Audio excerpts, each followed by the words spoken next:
And we transition now to a look at autism spectrum disorder, which involves a wide range of intellectual, social, and language issues. It affects 1 in 68 children, and boys are 5 times more likely to have the disorder.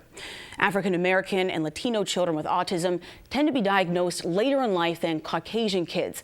The difference can be as great as 2 or 3 years, which can cause them to miss out on important early intervention. Need to Know's Sasha Ann Simons joins us now in the studio with more. Nationally, researchers are looking at ways to offer better care in underserved communities. One proposed project is trying to reduce that disparity by providing support services for families when the first signs of autism are recognized. Another drawback is that these valuable services for autism may not be equally distributed to children from all backgrounds.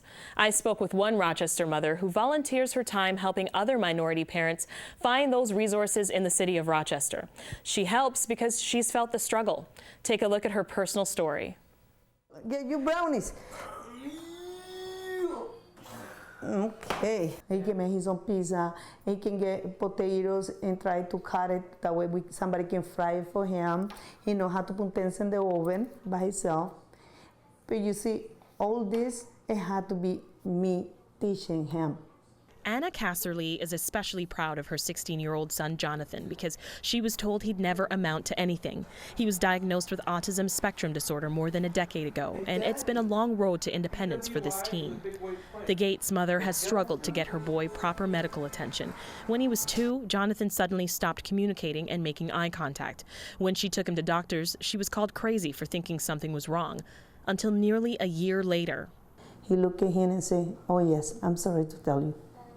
Your child is complete, have autism. He's never going to do nothing." And he walked away and gave us a piece of paper. That delayed medical testing was critical. By that time, Jonathan was 4, and his brain's development was already well behind his peers. And that's part of a wider trend. The Centers for Disease Control and Prevention reports children of color can be diagnosed as much as 18 to 24 months later than Caucasian kids. And African American and Hispanic children are more likely to be misdiagnosed. They think we want a paycheck, especially when you're minorities. Autism can look different in a white child compared to one of color, and experts agree cultural differences play a role. But there's also concern that access to services depends on which community you're a part of. There's a lot of programs in there that you think we know.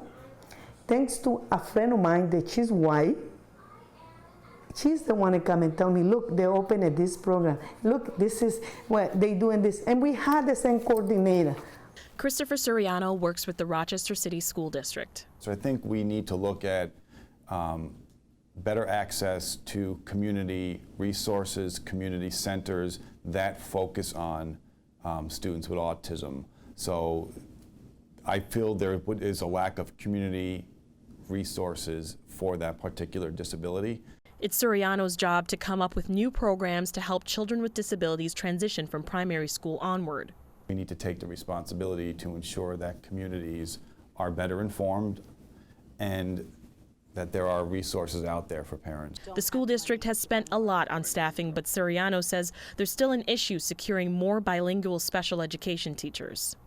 To be very honest with you, we don't really have like specific training around cultural, the different disabilities and the cultural aspects that would be impacting that student with disability. We look at the student's disability as a whole. Environmental factors can also trigger autism. Recent studies have linked air pollution to the onset of the disease. And since minority communities are more likely to be located near heavy trafficked parts of the city, there is yet another disadvantage for those children. I would say it could contribute here. Those people probably experience different risk factors. And so I might expect to see, and nobody's done this study yet, higher levels of autism. And anecdotally, Casserly says there's a pattern of autism in her community that she links to levels of air pollution. The spreadway is there, and we have 1, 2, 3, 4, 5 kids with autism around here. To learn more, I'm joined by Mary Richardson. She's a coordinator of the autism programs at Stepping Stones Learning Center. Mary, thanks for joining us. Thanks so much for having me. So a lot to unpack here. In the Yeah. video package, we covered a few things. We touched on the late diagnosis, language barriers, lack of access to programs, as well as levels of air pollution, all contributing to that feeling of disadvantage by the minority communities. Yep. I noticed right off the bat on Stepping Stone's website, you mentioned diversity. Yes. How do you ensure that your programs fit all? You know, we are founded on the idea of inclusion. And so inclusion for us transcends just the learning environment. We are inclusive to all different types of people, all different cultures, and we've kind of mirrored our staff after the population that we serve. So we have a wide, diverse staff to serve the wide, diverse families and children that we see at the center.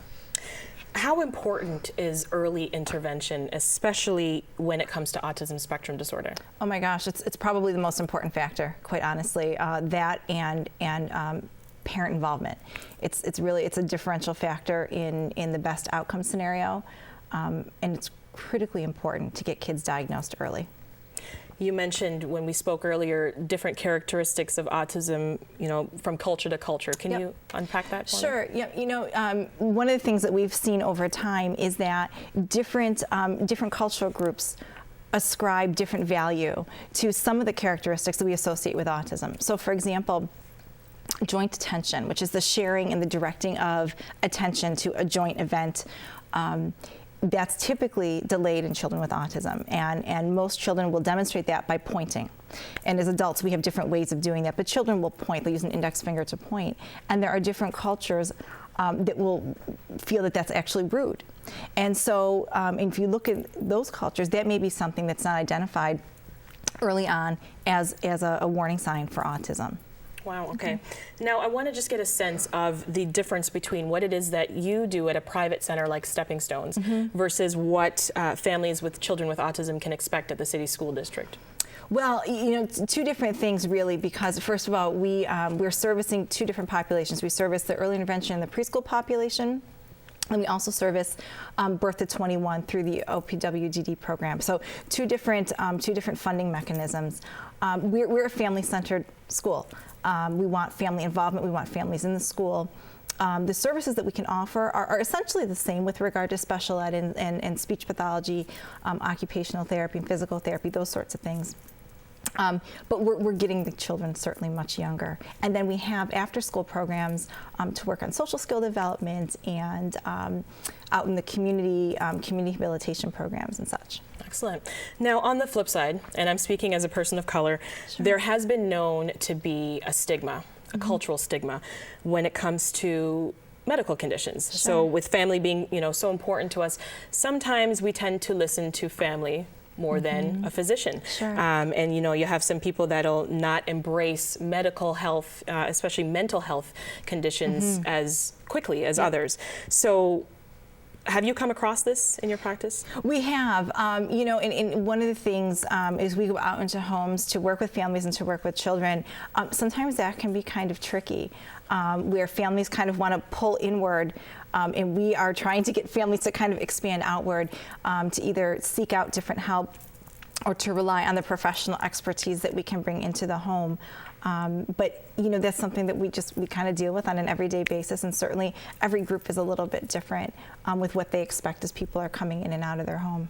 So your advice then for that family that's seeing those initial signs, those cues, the lack of speech, the lack of eye contact, what do you say? Oh my gosh, absolutely. Go see your pediatrician, go make an appointment at Strong, see the Kirsch Center, and look for that early diagnosis. And if it's not autism, that's great, but maybe there's something else going on that child can get some help with prior to going into kindergarten, and that'll put them that much further ahead once they enter the school system.